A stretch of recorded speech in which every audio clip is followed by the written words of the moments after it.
Assalamualaikum warahmatullahi wabarakatuh. Halo, kami dari kelompok 9. Kali ini kita akan membahas tentang statistik deskriptif dengan prakteknya nanti di akhir video. Sebelum praktek, kita akan berkenalan terlebih dahulu dengan anggota kelompok 9.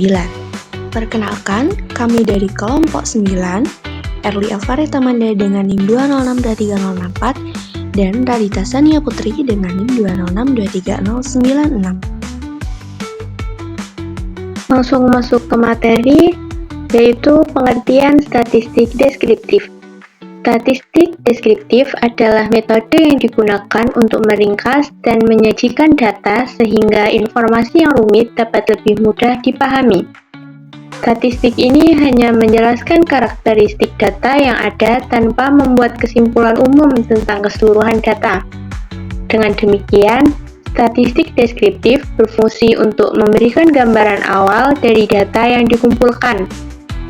Statistik deskriptif mencakup ukuran pemusatan data, ukuran penyebaran data, bentuk distribusi data, tabel frekuensi, serta grafik atau visualisasi data. Semua bagian ini digunakan untuk mendeskripsikan, merangkum, dan menyajikan data secara jelas. Ukuran pemusatan menunjukkan nilai yang dapat mewakili sekumpulan data. Terdapat 3 ukuran utama, yaitu mean, median, dan modus. Mean atau rata-rata diperoleh dengan menjumlahkan seluruh data lalu dibagi dengan jumlah data.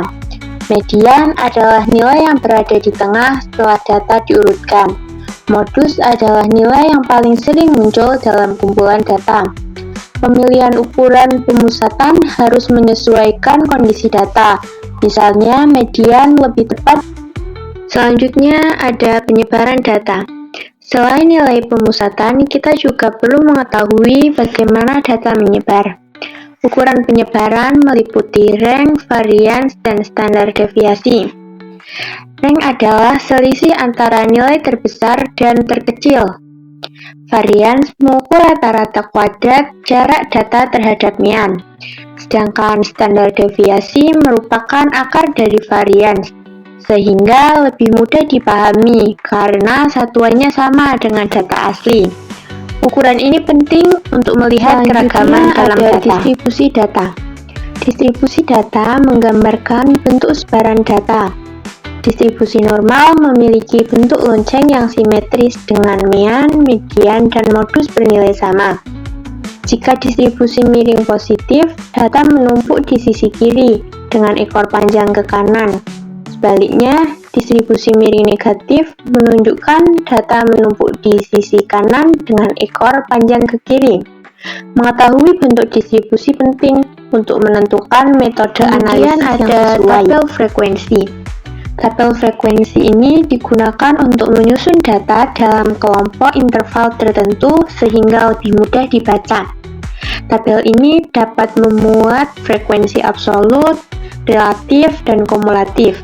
Dengan tabel, frekuensi data yang banyak dapat disajikan secara sederhana dan menjadi dasar untuk membuat berbagai jenis grafik. Dan yang terakhir ada grafik atau visualisasi. Visualisasi data membantu memahami informasi secara cepat melalui gambar.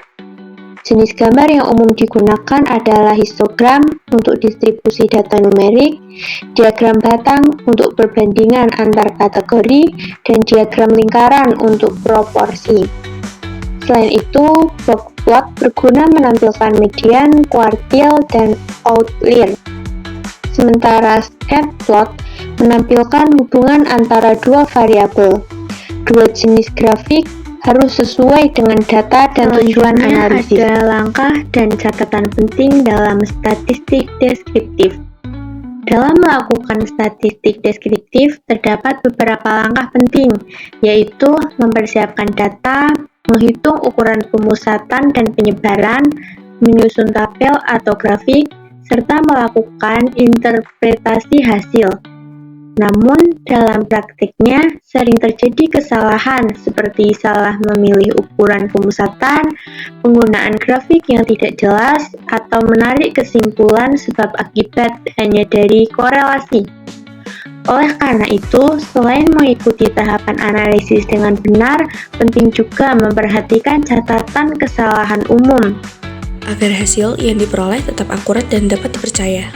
Oke, langsung saja kita masuk ke prakteknya.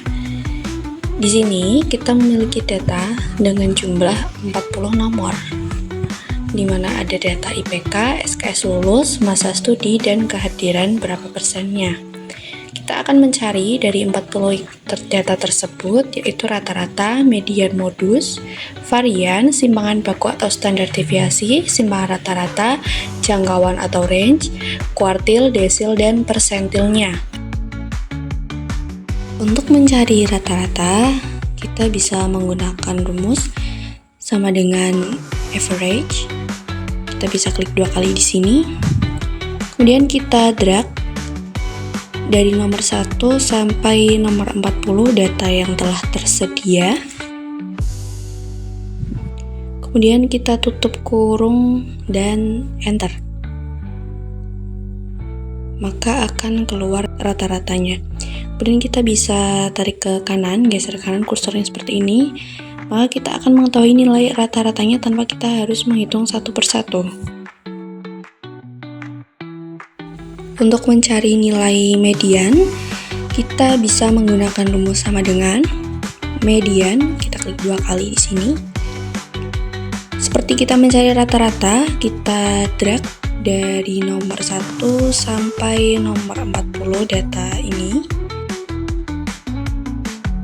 Kemudian kita tutup kurung dan enter, maka nilai mediannya telah muncul. Kita drag sampai ke kanan seperti biasa. Beginilah nilai mediannya. Untuk mencari nilai modus, kita menggunakan rumus mode. Jadi sama dengan mode, kita klik 2 kali seperti biasa. Kita tarik dari data nomor 1 sampai data nomor 40. Kita tutup kurung dan enter. Kita tarik ke kanan. Berikutnya kita akan mencari nilai varian. Nah, kita menggunakan rumus sama dengan var. Kita klik 2 kali bagian var-nya aja. Jadi untuk rata-rata, median, modus, varian, simpangan baku, simpangan rata-rata itu sama caranya teman-teman. Jadi kita ketik rumusnya, habis itu kita tarik datanya dari yang nomor pertama sampai dengan nomor 40. Kita tutup kurung dan kemudian enter. Maka nanti akan keluar nilainya.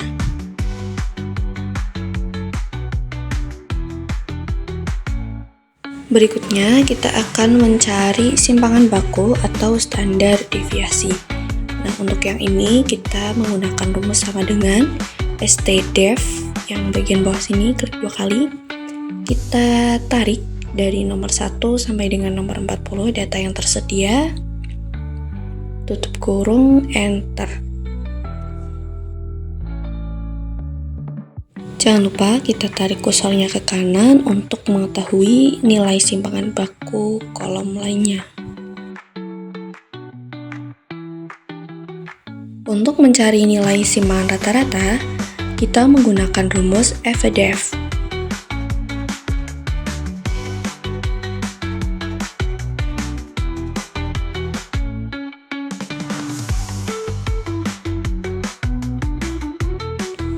Untuk mencari nilai jangkauan atau range, kita menggunakan rumus max dikurangi dengan min.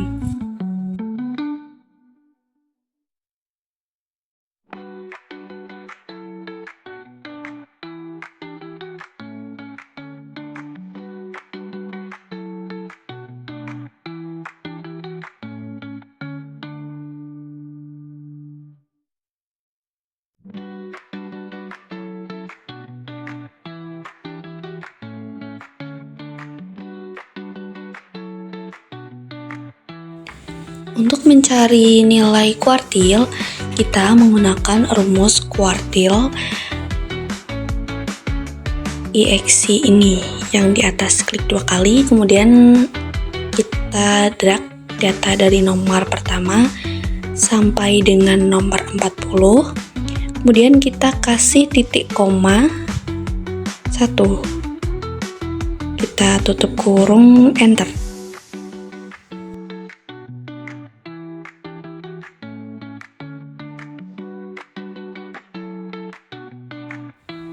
Begitupun dengan kuartil 2 dan kuartil 3, itu caranya sama menggunakan rumus kuartil. Bedanya di kuartil 2 itu setelah titik koma dikasih angka 2, dan di kuartil 3 setelah titik koma dikasih angka 3.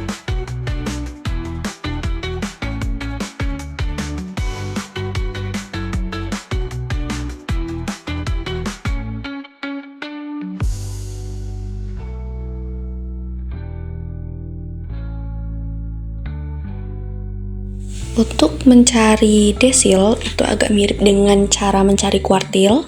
Di sini kita menggunakan rumus persentil.exe, terus kemudian kita drag data dari nomor 1 sampai nomor 40. Kemudian kita titik koma. Nah, di belakangnya sini kita ketik 0,1, tutup kurung, dan enter.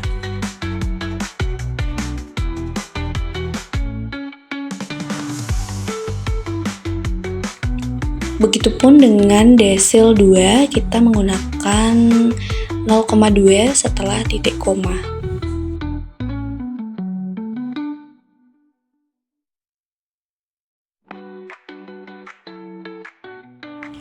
Oke, untuk yang terakhir kita akan mencari nilai persentil. Kita menggunakan rumus persentil juga, cuman bedanya setelah titik koma kita menggunakan angka 0,23.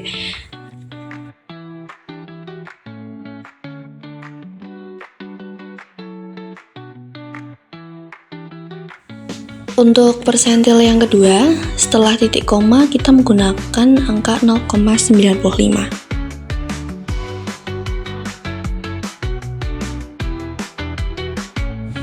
Kemudian kita bisa rapikan di belakang koma ini menjadi 3 angka saja. Demikianlah video dari kami. Kurang lebihnya mohon maaf. Sampai jumpa di video kami selanjutnya. Wassalamualaikum warahmatullahi wabarakatuh.